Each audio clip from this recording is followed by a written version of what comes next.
Kia ora, bula, kia rana, talofa, maloelele, and it's great to be here for another week of Tupalangi and a PCNC pod. Dave, I've been having some great feedback this week about people listening to the podcast, so it's been a really encouraging week from that point of view. Great to be here with you for another week. Kia ora, koutou katoa toa. It's Dave Dewar here, dialing in from Rarotonga, Cook Islands today. As our regular listeners will be aware, I've been previously based in Fiji, and Glen and I have been working together for the past, 6 years now, working with businesses from New Zealand, Australia, and across the Pacific, and it's fantastic to continue that journey through this weekly podcast. And shortly for this episode, we're actually going to go back and play a Talanoa that we recorded a few weeks ago with Jenny Chu from the Asia Development Bank. Jenny was in Auckland and in Christchurch, actually, when we interviewed her, but really timely because of the upcoming infrastructure conference happening in Nandi. But first of all, Dave, how's your week? You're sending me photos of being up in a plane with the Cook Islands Prime Minister. So what was that all about, mate? Just generally hobnobbing around. Yeah, no, it's been a very exciting morning in Rarotonga today. So the past week has seen the Australian Defence Force be represented in Cook Islands in pretty sizable numbers. They have had a plane here, a C-27, which is, for those who don't know planes, is like they call it a mini Hercules, and it looks just like that, a baby Hercules. And so this thing flies around, and its specialty is landing on short coral runways, so you can see its application in this part of the world. Yeah. This has been in Cook Islands this week on a joint mission to patrol the oceans for transnational crime and illegal fishing. And basically what it does is it flies around and spots boats that, may have questions to answer. And then that gets radioed back into the Cook Islands police force. And they have a very sophisticated Vessel Guardian class patrol boat, Te Kukupa, and coordinate between the two, and they can go out and do their intercepts and things like that. And so that's been conducting patrols over the past week, but today is its final day in Cook Islands, and so they took up what's known as the VIP flight. So that's some of the best and brightest of the Cook Islands and me.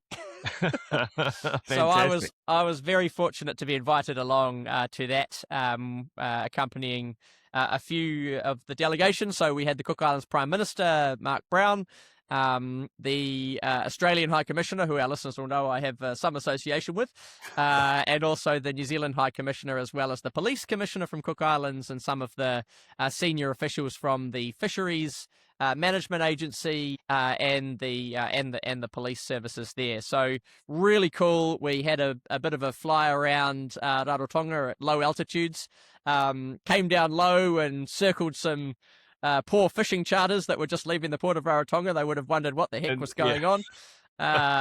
Didn't spot them catching anything, and we certainly wouldn't have helped their morning, but it was great to see what this plane can do, and came back very excited about it. It sounds like awesome fun. What a terrific way to spend your morning. How's your Saturday going so far, Glenn? It has been a beautiful morning here on Waiheke Island.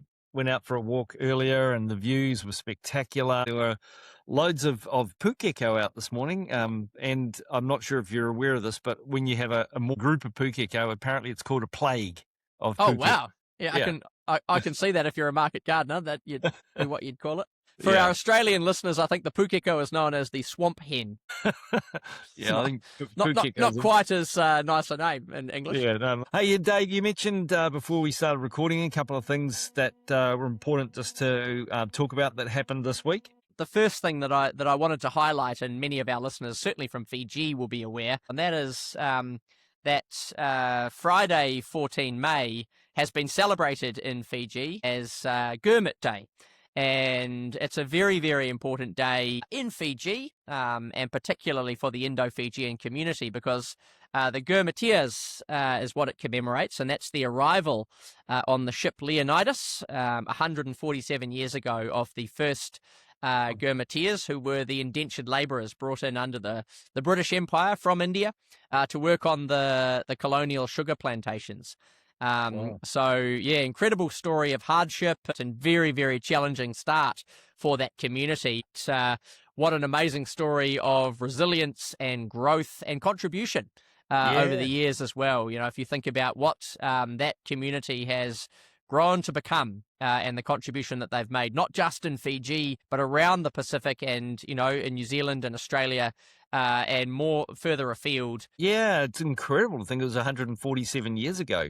Absolutely. I mean, I think the policy of indentured labour, post the abolition of slavery, but still pretty questionable, continued until about 1916, when it was ended during the First World War. Really one to pay tribute to the Gurmatiers and to their descendants who continue to be really wonderful contributors and business leaders. And commercial leaders in the region today. And Dave, I think last week we talked a little bit about the fact that there was some a change in Prime Minister coming up for the Solomon Islands, and I think that's now been confirmed. That's right. Just yesterday, the vote took place between the two challengers for the role of Prime Minister after Jeremiah Manele stepped down following the vote of no confidence. The vote was between two very, very high caliber and capable individuals in Peter Angavaka, who's has been the foreign minister in Solomon Islands. And I actually met Minister Angavaka when I was in Honiara last. He comes from a long career in the United Nations and as a diplomat, and has been, very, very well regarded around the region. And the other person who won the vote is a man by the name of Matthew Wale. So he is from a business background. He's got an accounting background. He's had a couple of runs, I think, in the past at the Prime Ministership in Solomon Islands. He's of Malaitan heritage. It's great to see that vote take place. Great, welcome and congratulations to Prime Minister Wale. Right, so let's move on and let's go to our Talanoa with Jenny Chu from this Asia Development Bank. Well, today we are heading down to Christchurch, but in reality, we're sort of thinking very closely about Suva while we do this, because we are going to be talking to somebody based in the ADB office in Suva, who is a very good friend of mine and to the show, and will be well known to many of the people listening in, and that is Jenny Chu. Jenny is working for the ADB as one of the key interfaces of the ADB's procurement team for the South Pacific Regional Office, and in that role, she's had a lot to do with New Zealand, Australian and Pacific businesses who are interested in working in infrastructure across the Pacific region. We've talked a lot about the Asian Development Bank on this show, so those who have been listening regularly will know what sort of role it does to underpin a lot of the infrastructure investment that occurs across the Pacific region.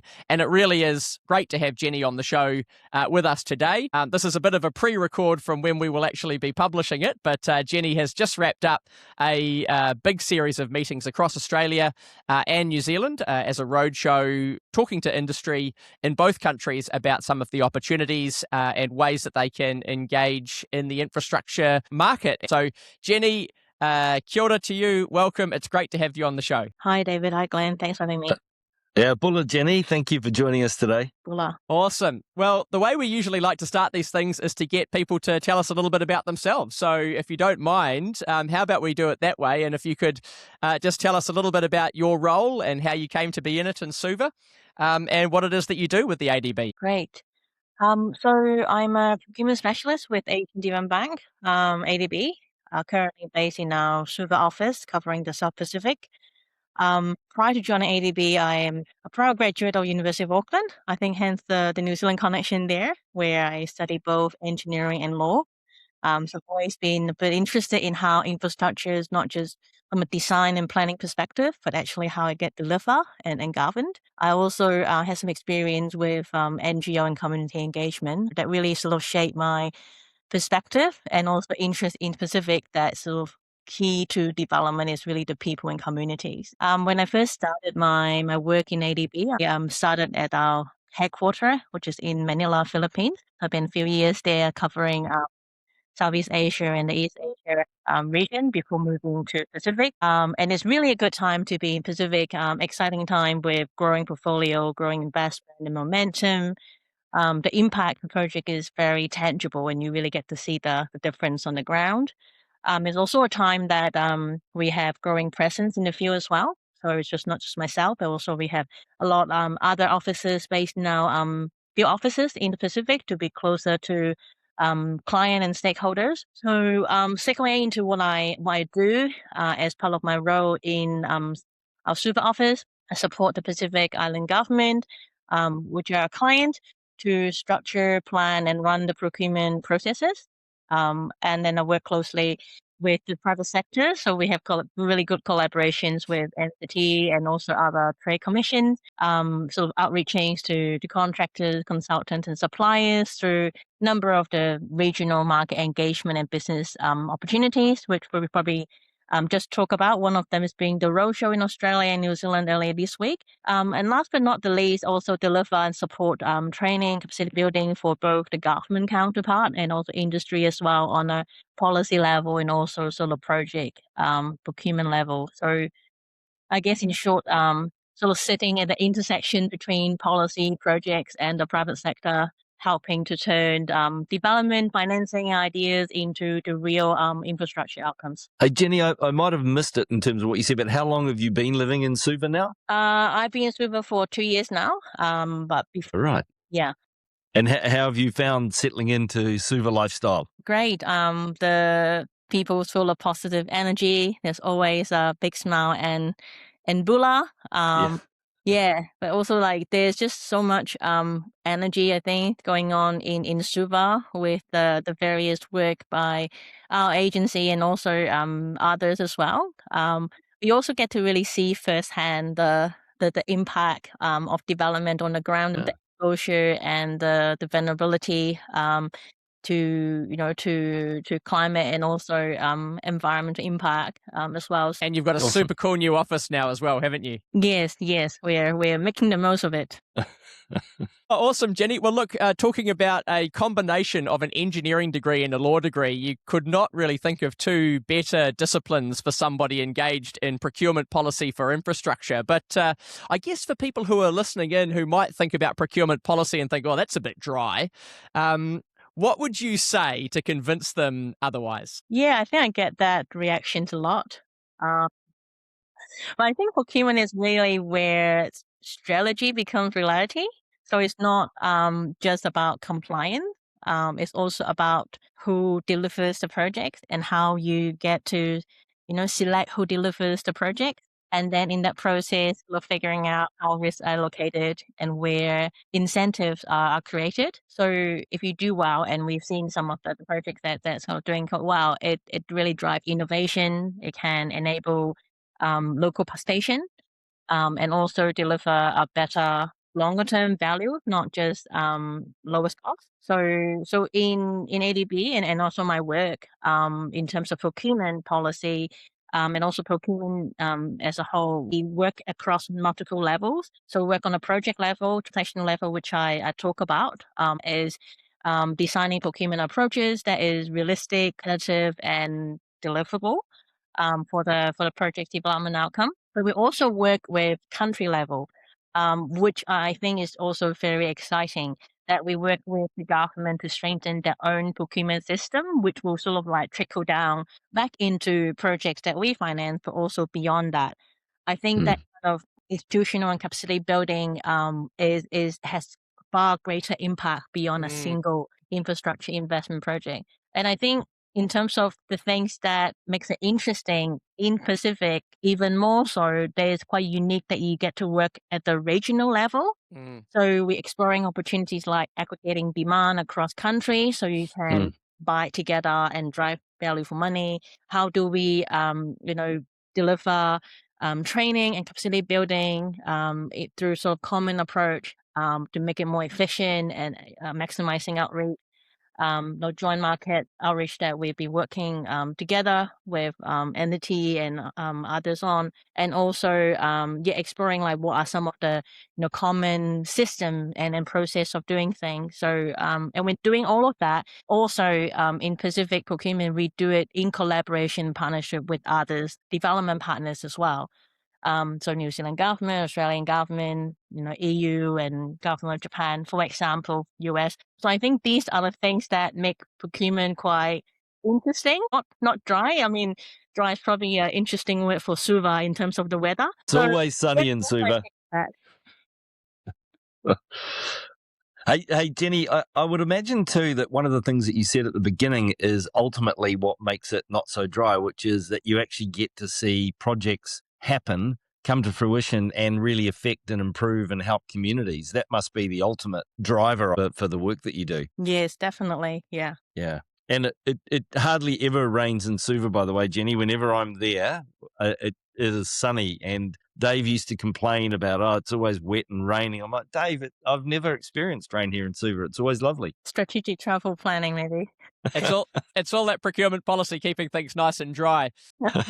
Well, Jenny, this week, obviously, as we mentioned at the start of this interview, you've been on a roadshow to both Australia and most recently in Auckland in New Zealand, talking about the ADB's work in the region, talking about some of the recent changes that have been brought into the procurement frameworks that you operate under, as well as some of the big pipeline of upcoming work that's happening over the next 18 months. What were your main sort of observations or insights that you've taken away from those sessions in terms of your engagement with the business community in Australia and New Zealand and those who are working out in the Pacific? Yeah, it was a really strong turnout across both the Australia and New Zealand legs of the roadshow, but also that sort of really demonstrate the clear and growing interest in the Pacific from pretty much everyone that we have spoken to throughout the various sessions. Other than the strong interest, we also pick up on um, selectivities. So there's when you talk to everyone, everyone's pretty much saying they're keen. I guess that's why they were there. But they're really focusing on early visibility of the pipeline, but also continuity of the pipeline as well as risk allocation. So it's something that I guess there's one thing I pick up on around that interest, but some of the sensitivity around how to turn the interest into action and participation, which is the goal that we're trying to achieve when we do the roadshow. Also, I think pick up on early engagement is definitely critical.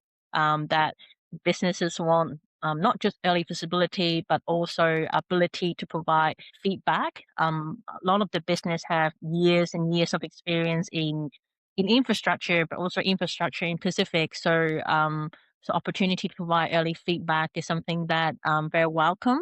We talk a little bit about our a new procurement directive where this particular aspect is strengthened, and also partnership was something that was mentioned as well for business that is sort of doing quite well in Australia and New Zealand, but looking to also expand further in the Pacific. So there's like different modality and different approaches that we have learned from those business around how do they engage local partners, teaming up as a joint venture or some other sort of regional delivery models.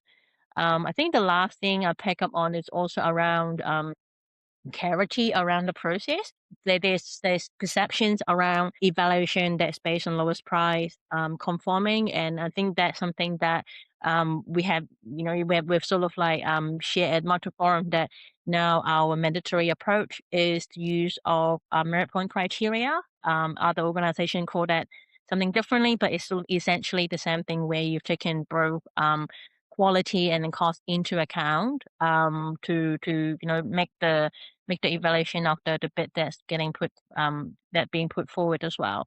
Last but not the least, I think also clarity around we talk a lot about local participation, but sort of like where that can be done meaningfully and what are some of the requirement in that place. So I guess my overall takeaway is there's a lot of readiness and interest from the market, but there's still expectations that we need to work more together on provide a more structured and transparent engagement before the bidding and during the bidding, and also after the bidding to provide feedback as well. I had the pleasure of being at the Auckland briefing and got to see you present and talk about some of the developments. And Dave and I on this show have certainly talked about how the procurement work that ADB does has changed and developed and improved over recent years.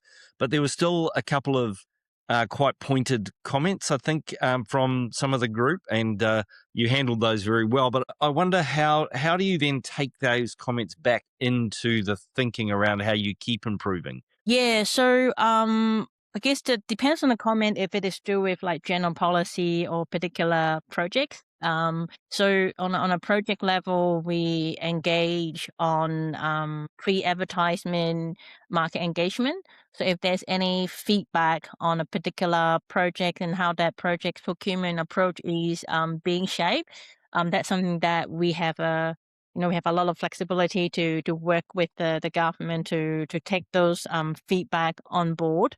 I mean, as long as it sort of still fall within the policy framework itself. And we're trying to do more of that to get into a bit of like a rhythm so that the market can have an idea of when they can provide the feedback, what those feedback can be, and I think the feedback also goes both way as well. That I don't think it will be realistic to say that all of the suggestions will be adopted. Yeah. But as long as we can keep the discussion going, so that the market also understand why and why not. Yeah.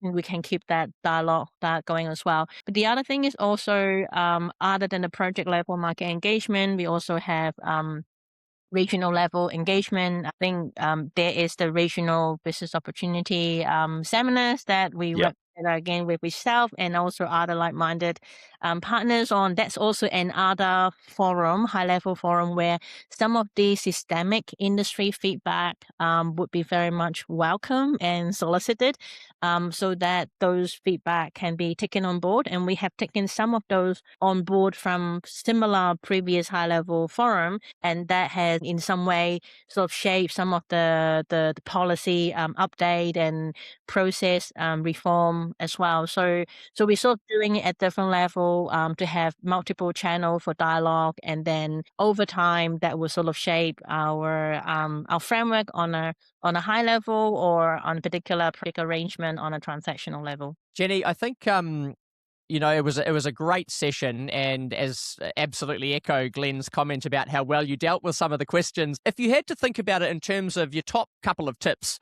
for a business that might be listening in, whether they're from Australia, New Zealand, or particularly the Pacific, thinking about your desire to get more local firms engaged, what would be your top pieces of advice for businesses looking to do well in this sector? Yeah, sure. I think I think one of the things is make use of institutionalized network.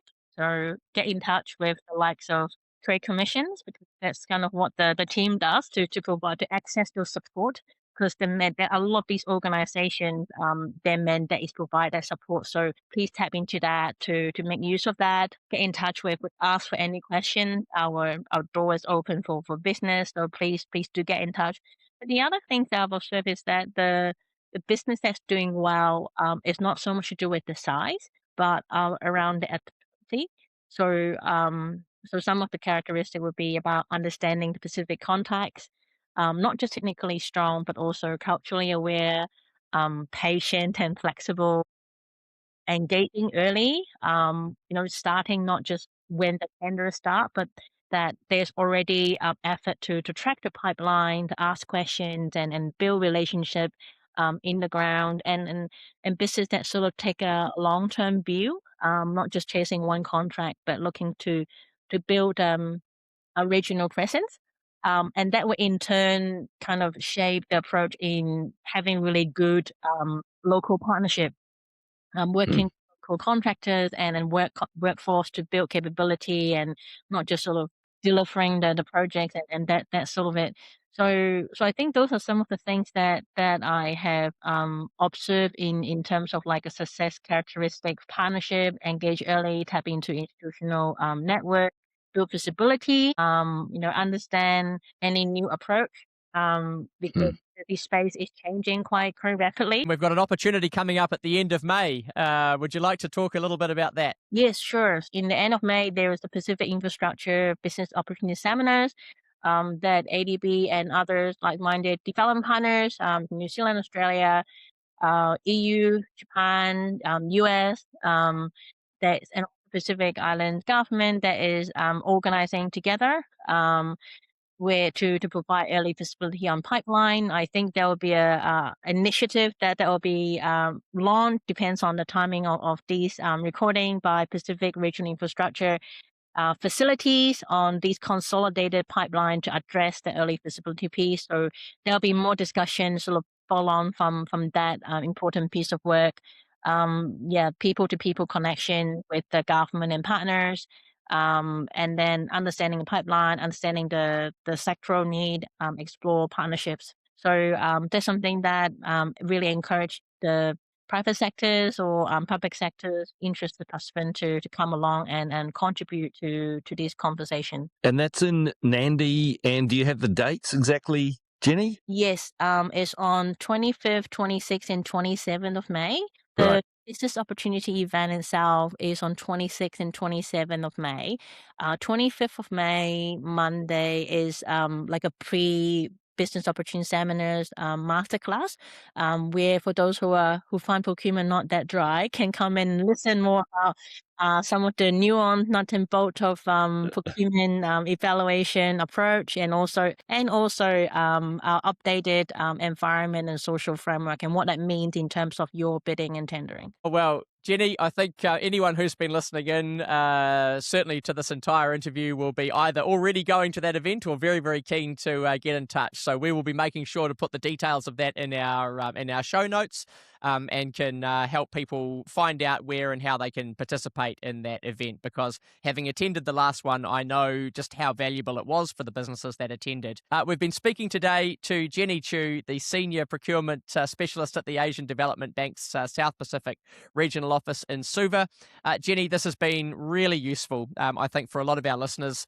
The ADB will be a very well-known organisation to them, but not many will necessarily understand or know some of the faces and the people that make things happen across the region. So really appreciate you making the time, not just on the show, but throughout the past week and actually the past couple of years. You've been a great help to a large number of New Zealand, Australian and Pacific businesses, and helping them understand how they can get involved and how they can be more effective in this space, and ultimately to deliver high quality infrastructure across the region. So really appreciate you making the time. I know you've got a hard deadline and you have to jump off, but once again, vinaka vakalevu, and we will be no doubt in touch again soon. Nakan, thank you. Thanks, Dave. Thanks, Glenn. Thank you, Jenny. Bye-bye. See you. Dave, it was a few weeks ago now that we recorded that, but looking at it again, it certainly reminded me of what a terrific job Jenny's doing. And I know at the live meeting that we had here in Auckland where she presented and then answered questions, she was implacable and came across so considered and so well. And I think that's exactly what we got out of that Talanoa as well. And certainly some wonderful, I think, key messages for people that are involved in the infrastructure developments in Pacific and working with ADB. Huge mihi to Jenny. Gosh, I don't know when she sleeps. Every time I get emails from her or send emails to her or try and connect with her, she seems to be either on a plane or just arrived in Manila or on a mission to Kiribati or Tuvalu. So, she's got an incredible travel schedule. I know her personally, and she has a young family as well. So, she's really putting in the effort and the yards. And I think many of our listeners will also know Jenny well, because she is very open. She is a great first point of contact for a lot of businesses from New Zealand, from Australia, and has been instrumental in a lot of the initiatives that the Asian Development Bank has pursued over the last couple of years in increasing its engagement and its openness to feedback and to communication with industry, and just fantastic to have had her on the show. And you mentioned before we were recording this that while there's a lot of development work being done in terms of the way they work and their openness to feedback and the way that they're actually looking at value rather than just cost. But you also mentioned that that's introducing a little bit of complexity into the process as well that people are having to learn how to deal with. Yeah, absolutely, Glenn. And I think it's it's important to remember that we are still at the relatively early stages of that journey too. We're talking about changes not just in a policy agenda, but actually in a culture, in a procurement culture that's existed for a long, long time. So, as Jenny was talking about today, some of those innovations and those improvements and enhancements that have been brought in over the past couple of years around, how procurement is done, that shift away from simple lowest cost compliant bidding through to a value for money framework, it's taking time to embed those into procuring agencies across the region. And we heard this as well when we spoke to the World Bank, that it's really important for those organisations to keep engaging with industry. Yeah, and speaking of that, Dave, of course, our timing for playing that recording and that Talanoa is to preface the upcoming infrastructure conference that I think you're going to go to in Nandi, and that's another opportunity for that dialogue and that feedback and that learning to continue. By the time you're listening to this podcast, next week will be the start of the Pacific Infrastructure Business Opportunities Seminar, or PBOS, as people have been referring to it. Now, this is a really important gathering that's taking place in Nandi, Fiji. It's the second time that this event has been held. Jenny was one of the chief instigators of that initiative and has been hugely involved in leading this next one. As I've seen the latest attendance list, it's up around the 400 mark, so there will be a lot of people there. Yeah. And, you know, a really, really good opportunity to network with, you know, some of the colleagues, collaborators, competitors, as well as the people who are, most importantly, from the Pacific Islands, from the governments, the procuring authorities, the utilities, the agencies that are needing to commission this work. And I remember from the inaugural one a couple of years ago, just how rich those conversations were. You know, we were even earlier in the process around evolving these new procurement policies. So there was a little bit of tension in the room. You could see some of the conversations. There was a bit of an edge to them, but it'll just be really interesting to see how some of those things have evolved, how some of the thinking has grown. Well, Dave, I look forward to hearing more about that and about the conference once you've attended. And next week's Tūpalangi in a Piece and Easy Pod, of course, we're very excited about. We've got a little surprise Talanoa and surprise change in Tūpalangi in a Piece and Easy Pod for next week. So very excited about that. Yeah, huge news coming up for the pods, Glenn. Next week will be I'll be just about to get on a plane to head over to Nandi before when we do our record. And for now, this has been another fantastic week. Please keep listening. As we said at the start of the show, we've really been enjoying the feedback that's been coming in. Keep all of that up. It's great for us to be able to learn to hear from you and to engage with the audience. You can do that through the usual social channels. LinkedIn's the main one for us, but of course, many of you know where to find us on WhatsApp, Viber, Facebook Messenger, and other places. And of course, we have our dedicated email address, tu.palagi, PALAGI, @gmail.com.